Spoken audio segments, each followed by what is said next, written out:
So we now move on to our last segment for the evening, a fireside chat on reimagining the future of work, powered by cloud, data, and security. And we're joined by two very distinguished leaders. Please join me in welcoming Nitin Paranjpe, COO Unilever, and the chair for the next session, Tyagarajan, President and CEO, Genpact LLC. As COO, Nitin's focus is on creating a faster and more responsive business focused on consumers and channels in each market. Nitin also focuses on leveraging synergies, building future capabilities, and accelerating digitization for Unilever. Tiger pioneered a new global business model and transformed a division of General Electric, GE Capital International Services into Genpact, a global professional services firm delivering digital transformation solutions for clients.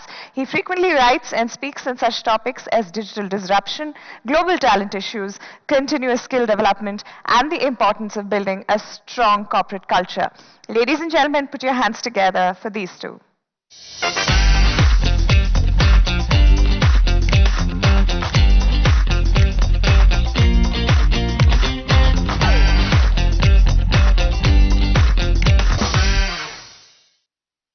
Shreya, thank you so much for that introduction.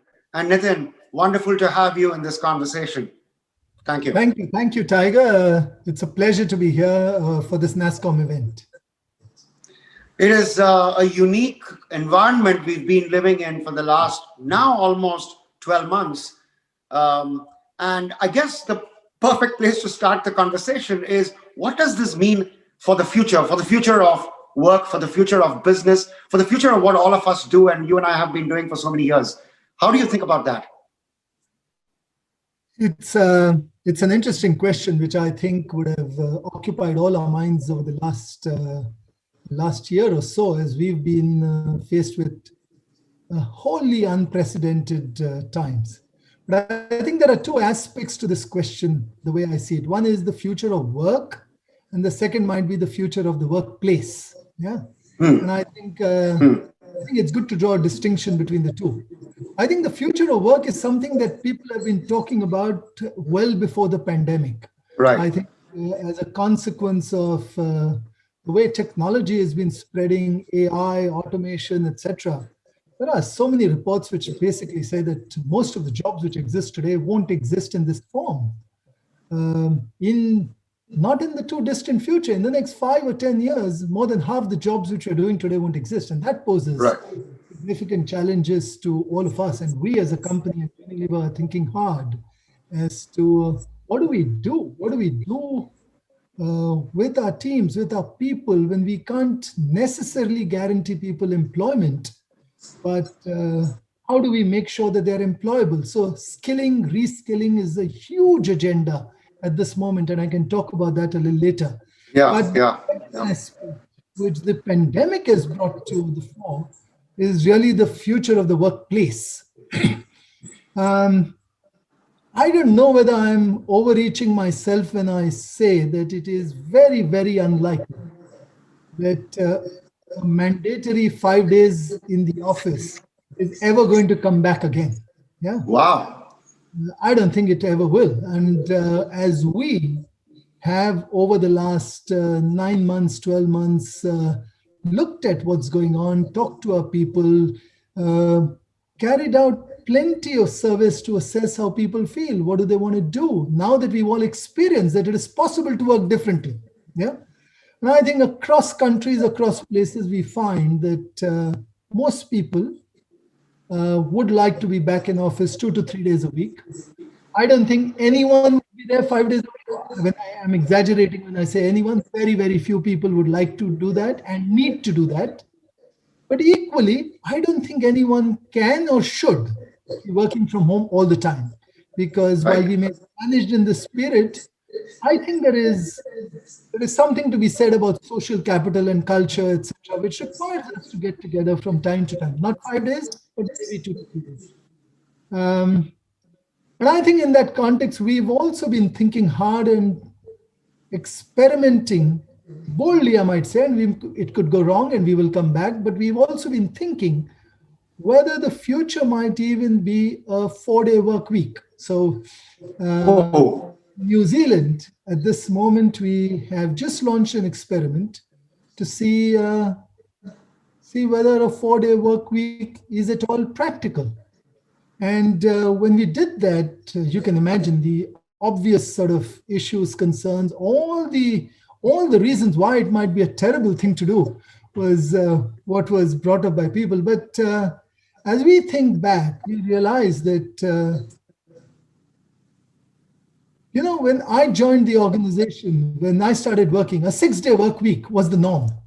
Right. Today, we think of that as the norm. We think of a 5-day work week. In fact, if you go back longer, just around the Industrial Revolution, a 7-day work week was the norm. That's right. And a 6-day work week and a 5-day work week. It's not inconceivable over the next decade or so. Who knows? People choose a different work-life balance. Technology supports a 4-day work week might become a norm. So I don't know. There are many, many areas, but the one thing is certain. The future of work and the future of the workplace will not be what it has been in the past. Wow. There is so much there, Nitin, that can be unpacked, and we should do that. But I just had one interesting reaction in terms of a memory that came back when you said that when you joined the workforce, it was a 6-day work week. I joined my first job in what ultimately became a part of Unilever. So I joined Ponds India in sales. And the biggest victory for me was when I told my dad that the company that I'm going to work for is a 5.5-day work week. That's correct. And it's interesting that having worked for Unilever in this period and in India, where we were working for 5 days, I had seen the joys of 5 days. If someone had come and offered me in my early days a slightly better salary and a better package and said, but you have to come to work for 6 days a week, maybe I would not have. I think I started valuing those 2 days. That doesn't mean I didn't work on those 2 days, but it was at my time, my call, my choice, as different from being asked to come and required to come. And I suspect in the world of tomorrow, there are many people who will start thinking differently about work and life choices and balances that people make. And so we have to become alive to that and start seeing what works, what doesn't work. And if you need it to work, what are the changes we might need to make in our processes, in our culture, in the other systems around to allow that to become a reality. Yeah. Actually, everything that you said, Nitin, is the way we think about the reaction to the question of work of the future. And I thought you're unpacking it into the way work gets done and where it gets done as two different topics. Obviously, they have interplays with each other. And then it has a big flow-through impact on, therefore, what does it do to talent? Therefore, what does it do to skilling? And therefore, what does it do to the use of technology? The amazing thing that I think the world has discovered in the last 12 months is all the technologies that we are using for the way we work today have been available. Now, nothing has been reinvented in the last 12 months. It's just that the acceleration of embracing it has got compressed by, I don't know, whatever number of years. And the realization that actually you can do it this way that's an amazing learning. As the biggest learning that I got through this pandemic was the realization that I, and probably each one of us, have lived our lives with so many self-limiting beliefs. Right. So if at the start of the pandemic, before it started, if someone had suggested to me that we could all be sitting at home and we could be running our businesses, we would be running our S&OP processes, we could be driving in, we could be setting up new units which are coming up, suppliers, partners, we would do all of this sitting at home. I would say, are you mad? I've been around in this business for 30 years and that's not possible. That would have been my reaction. Yeah.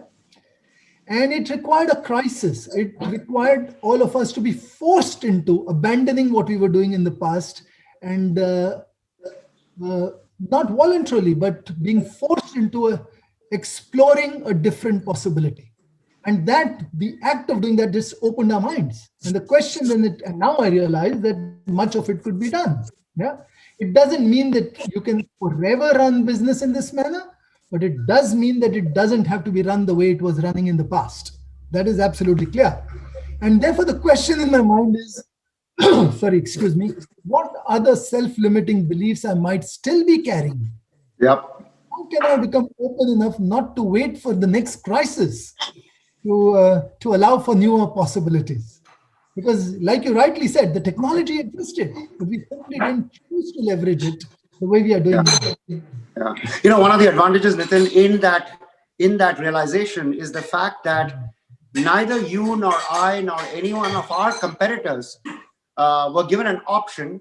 Those constraints were placed on the whole world at the same time.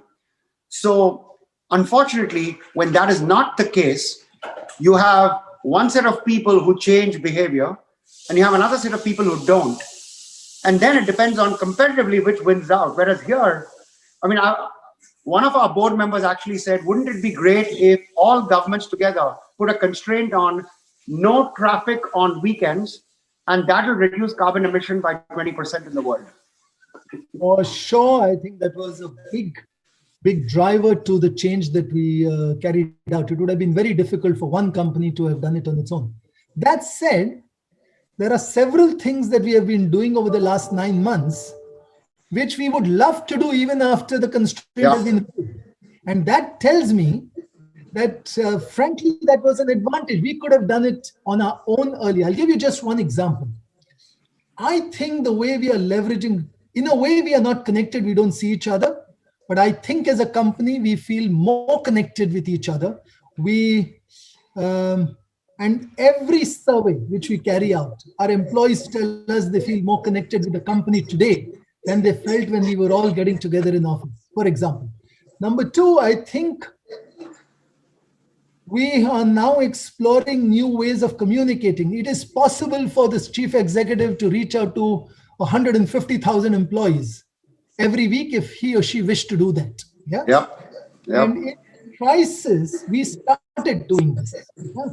Just so that we kept people connected, informed, figuring out what's on their minds. But we discovered the power of connecting with everyone. We've democratized communication. We've made it hierarchy less. We've collapsed hierarchies.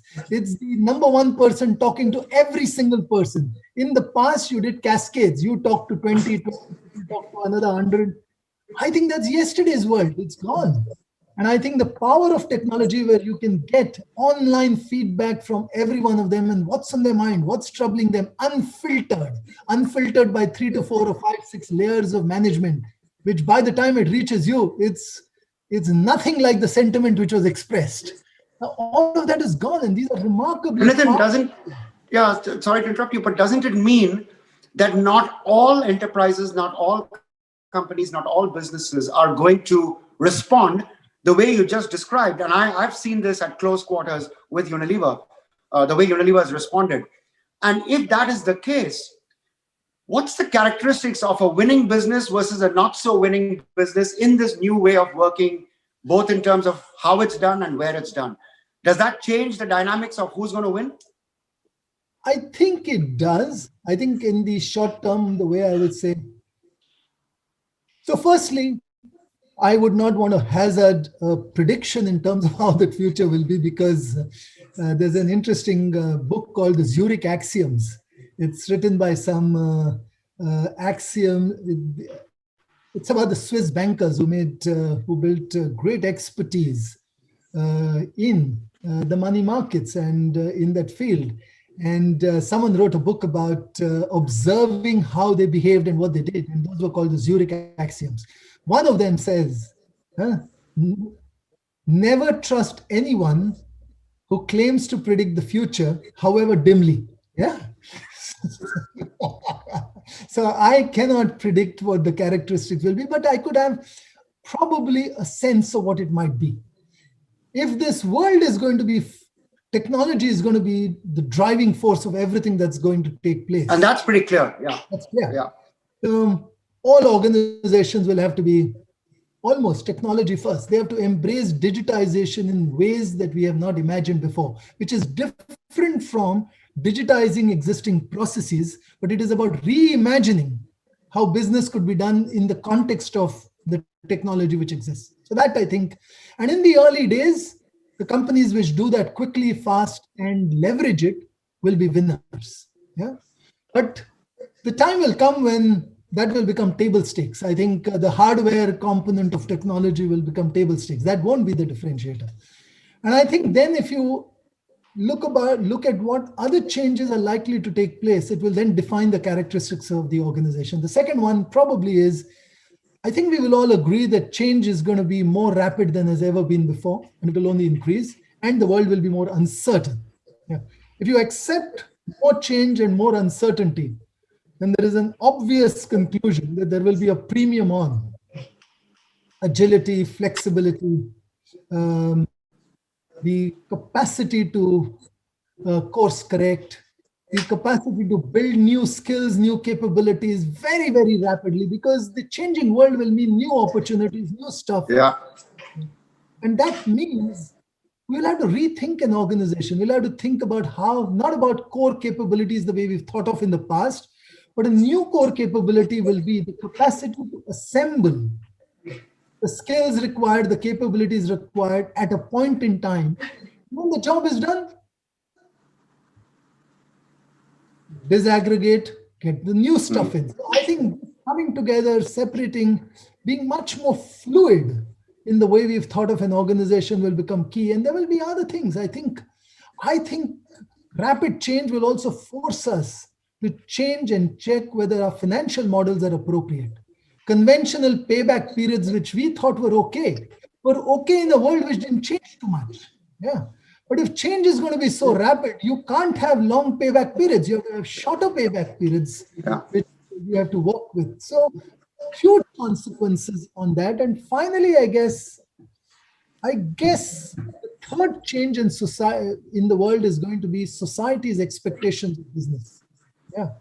And I suspect successful businesses of the future will be ones which will put societal needs and interests front and center and find a way to demonstrate that and go back to how business actually started. Business started to serve societal needs.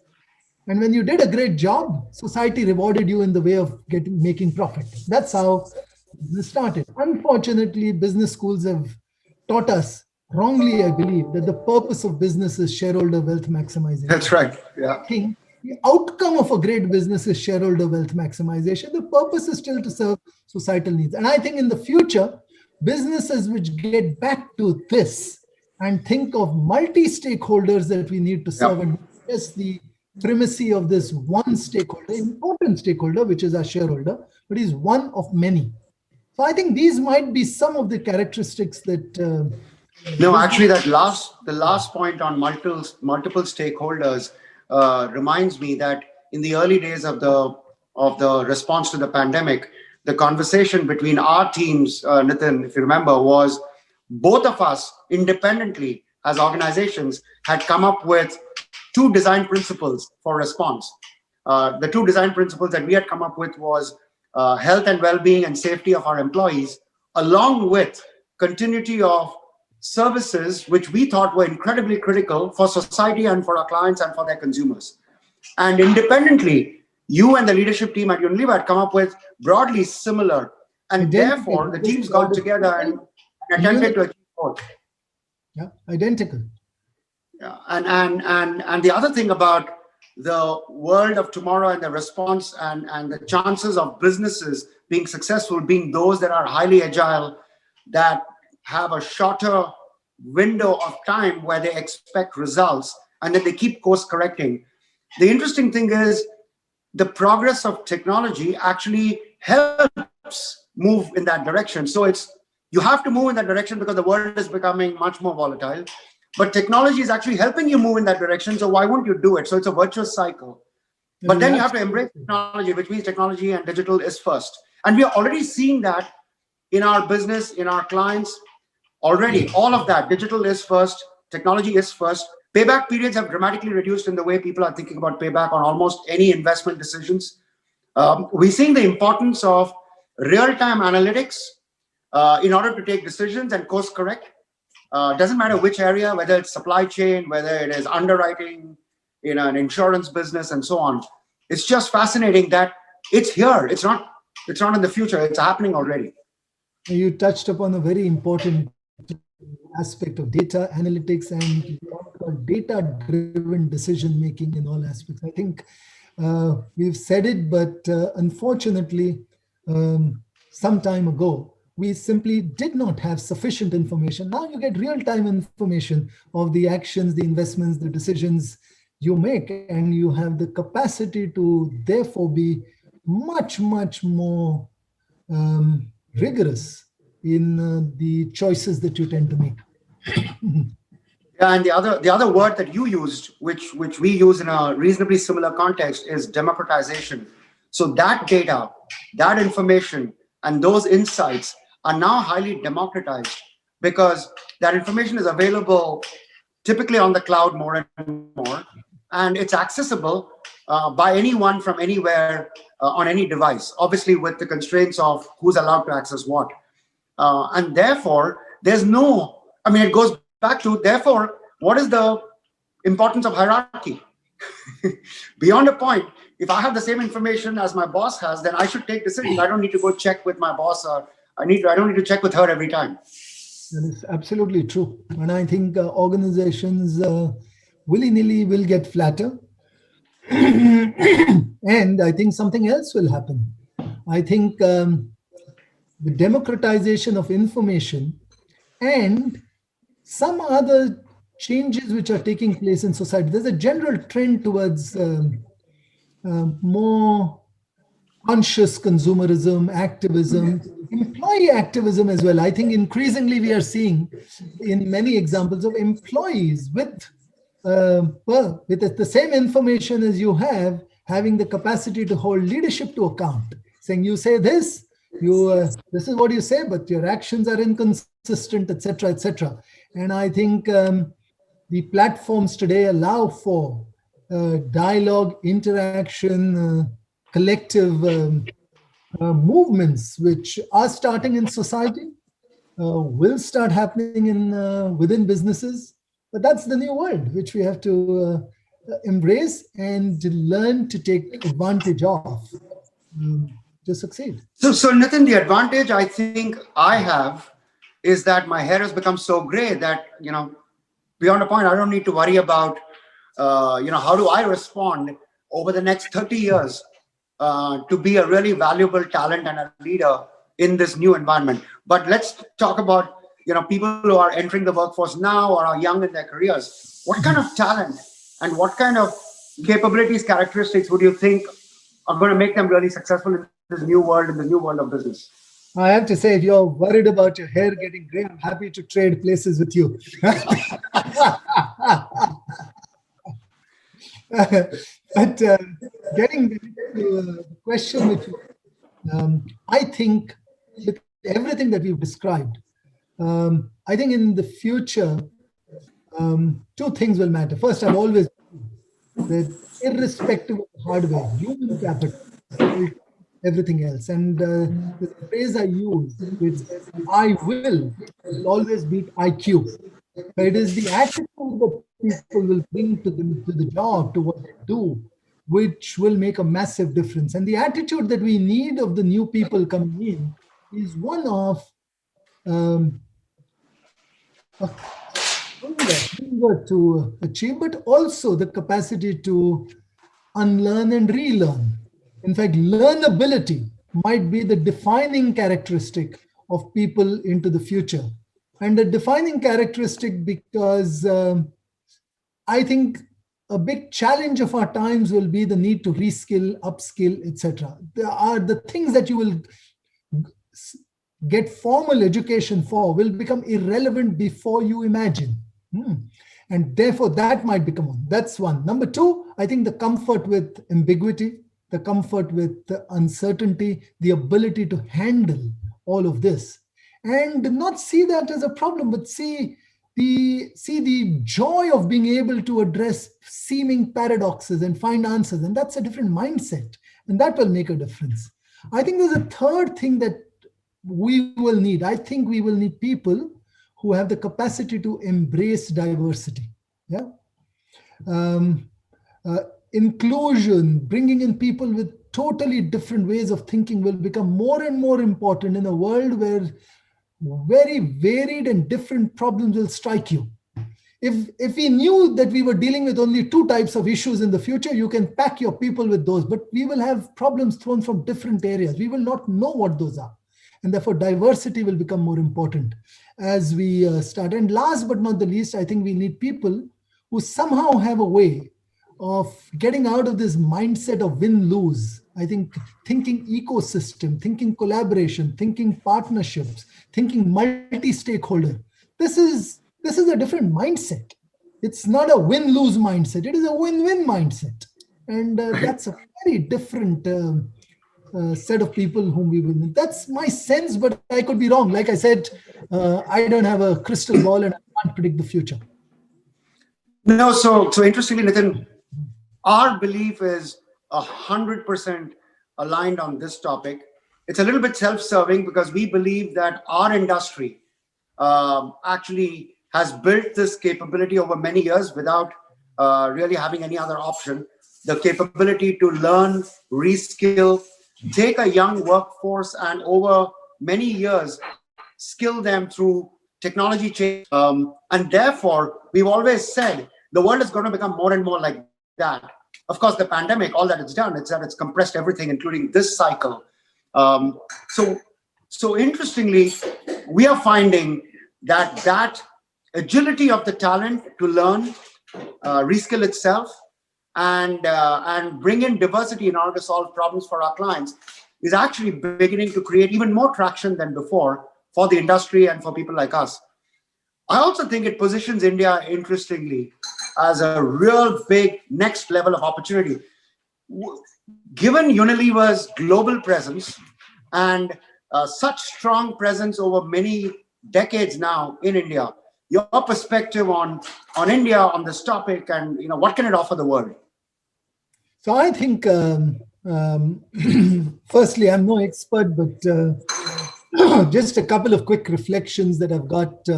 One is, I think India has offered the world a lot. The industry that you are a part of has offered the world a lot.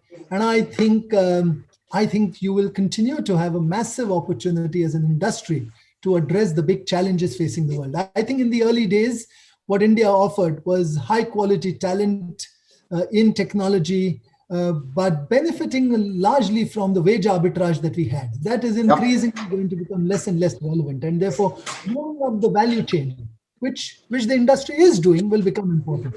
But I think there is something else that the industry should seize on, and India could serve the world, but also serve itself, and your industry could play a role. And that is in this whole area of skilling and reskilling. I think probably the biggest business opportunity into the future is going to be the need to constantly reskill people, not the 25-year-old also, but people like me, a 55 plus, a 60 plus.